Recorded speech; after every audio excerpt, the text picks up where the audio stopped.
An American Super Hornet just did something you almost never see in the modern naval enforcement. It didn't sink an Iranian tanker.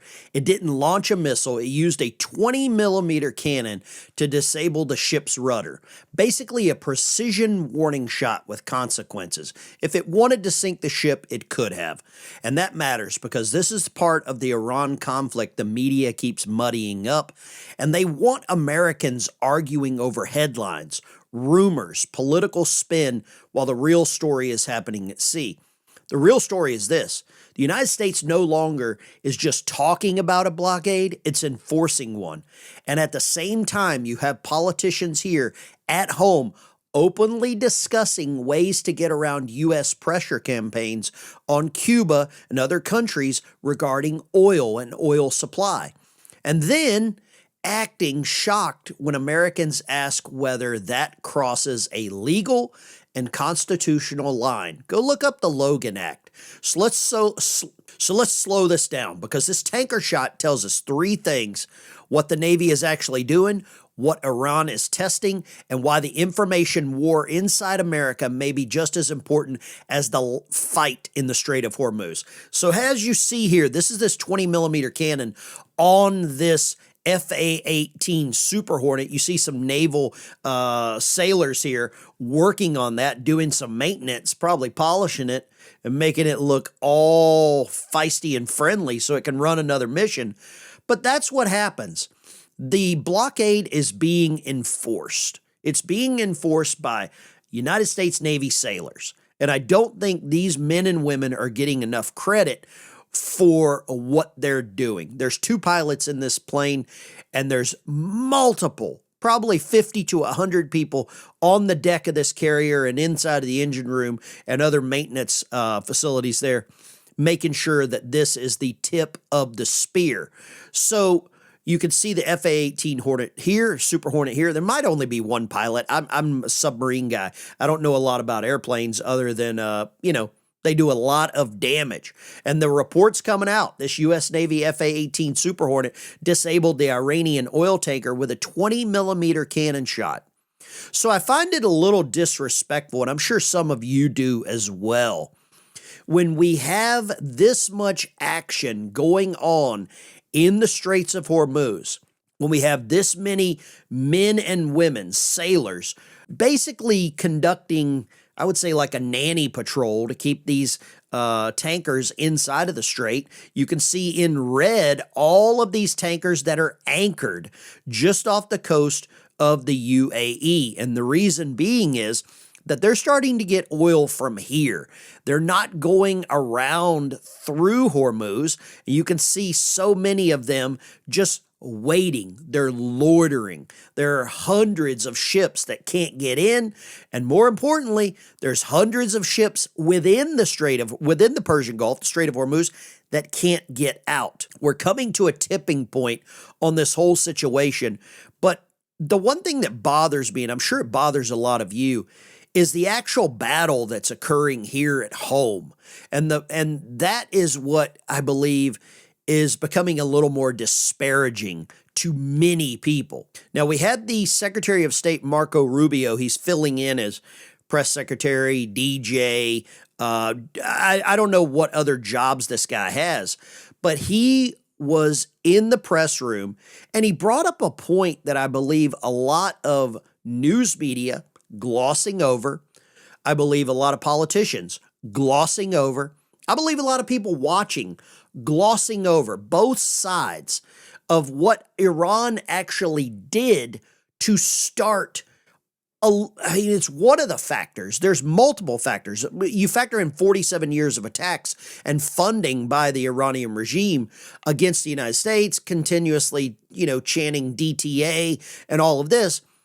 But Marco Rubio really nailed it whenever he gave this monologue here. Okay, under no circumstances can we ever allow them to normalize the fact that they get to blow up commercial ships and put mines in the water. So the response to that is, we're going to blockade your ships. If everyone's ships are not getting out, your ships are not getting out either. That's not an act of war. That's a defensive measure. It's a counter to what they have decided to do. You know what is an act of war? Putting mines in the water. Why don't the members of Congress, whoever it is complaining about it, they should be all over that. These guys put mines in the water. That alone, mining in the water is illegal, period, under any circumstances, and they've done it. Okay, under no circumstances. That's the one thing I believe the news media here in the United States has glossed over. Putting these mines in the water. There are cruise ships that go through the Strait of Hormuz with families on. I mean, sadly, but there are. There are fishing vessels. There are what I would call recreational ships and boats going through the Strait of Hormuz.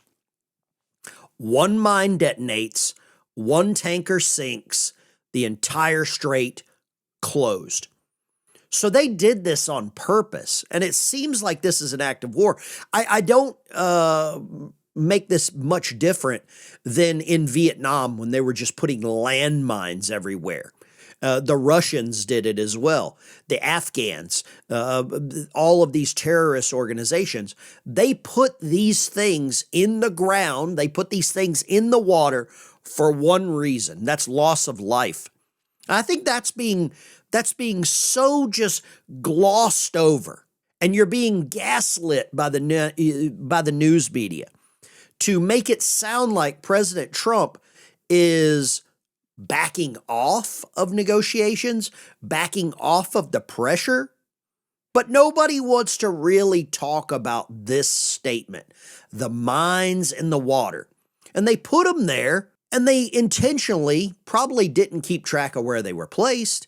I've not heard one time Iran asking or saying that they would remove them. No, they haven't. So this is an act of war. This is probably a violation of the Geneva Convention, but nobody wants to talk about that, do they? Because it would be inconvenient. It would be a little like the news media actually doing their job. If you think I'm doing a good job here, there's two ways to support the channel. One is right up here. You can support me on Cash App. That way YouTube doesn't take a cut. And then the other one is right up here. You can become a channel member and get into the private Discord server. We do members-only videos, members-only chats. And that's what keeps the channel alive. Because I know so many of you are fed up with the misinformation that's coming out of the entire dynamic of news media. And one thing I'm starting to see is kind of some of these people that are monetized on X, this open source intel. Sometimes they provide some really good information.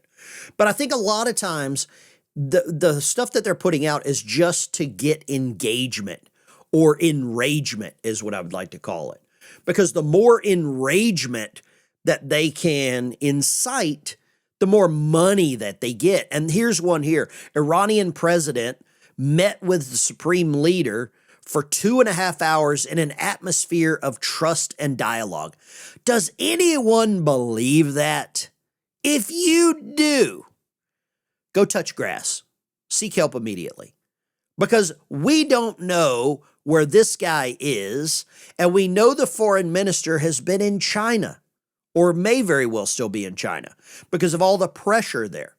If you believe this, rethink where you're getting your news from, because that's what they want. They want enragement. Now, something that enraged me, and I think a lot of you, and this needs to be investigated, is a speech that Pramila Jayapal gave, and I believe this is a federal felony. It violated the Logan Act. So we've got an oil crisis in the Middle East. We have Cuba, which is a communist country. It's been propped up by Russia for years. And just listen to what a sitting member of Congress said. Only one Russian tanker of oil has made it to Cuba. In fact, it landed just a couple of days before I landed.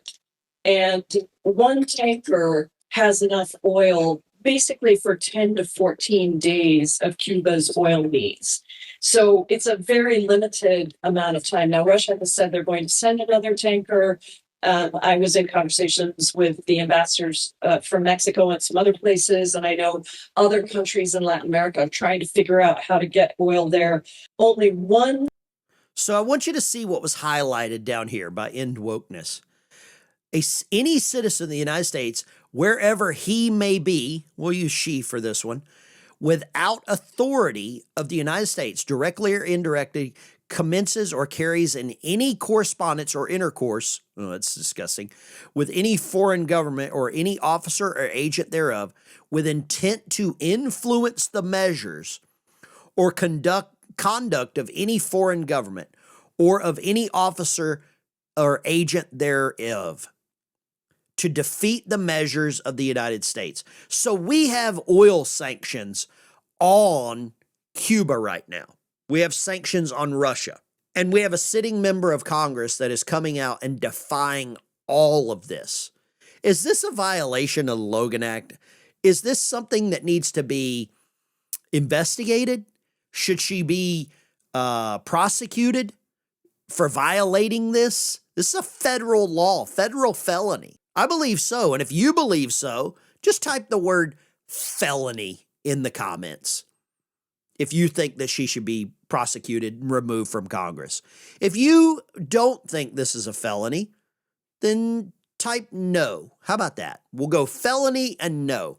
But in my opinion, she violated one of the most important things an American citizen can do, and that's being in sync with what the United States is trying to accomplish. Whether you like the guy in the White House or not, it doesn't matter. I didn't like the previous guy, but I still went along and supported what was happening or what was occurring or the intent. I didn't like the guy, but I wanted the United States to be successful. And at some point, we have to get back to that level of, you might not like him, but we want America to be successful. Let's get back and talk a little bit about the misinformation. There's a lot of people that are freaking out about the Iran war, or they're calling it a war. It's actually a conflict. It's not been declared a war by Congress, which it has to be. The President of the United States posted this on Truth Social. Study this chart, President Donald J. Trump, and he lists how many weeks each of these conflicts happened. Afghanistan, 543. Iraq, 457. Vietnam, 439. The United States Civil War, 209. We could be close to that again. World War II, 196. Korean War, 161. War of 1812, 139. Iran excursion. I think we're rolling into I don't know, week 7. Think about that. When you start talking about misinformation and how everything is twisted, and we'll go back to that same word that I like to use, it's called enragement, and it's calculated enragement. And there's so many battles occurring right here in the United States, not for oil, not for land, not for religion. The battle we're seeing here in the United States is truth.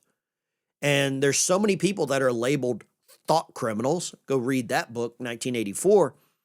And that's really where we're getting to. And if you believe that we could get back into that same thing where you and I couldn't have this conversation, that's very close. 2028 could very much decide the ability for free speech in the United States. There's, a couple of political parties that are dominant, and one of them doesn't really like you and I to be able to have this conversation because I'm not I am actually now. I ordered my license, so now I'm a licensed journalist, just like all the people everywhere else. If you like this kind of content, if you like this breakdown, if you like this just raw, down and dirty news over a cup of joe in the morning, then make sure you smash the like and subscribe button. Like I said before, if you want to make a donation, keep the channel moving, there's a Cash App thing over here. And if you want to join the channel as a member and get into a private Discord server with nothing but patriots, scan that with your phone. You can join the channel as a member. I'm going to start doing some walk and talk videos throughout the day, just some little 3-4 minute updates to try to keep up with the information that's happening as it's happening. So make sure you follow that as well. Take care. turn on that notification, hit that bell, like, subscribe, all that funny business that YouTube likes, and we will keep showing you what the news media chooses to miss.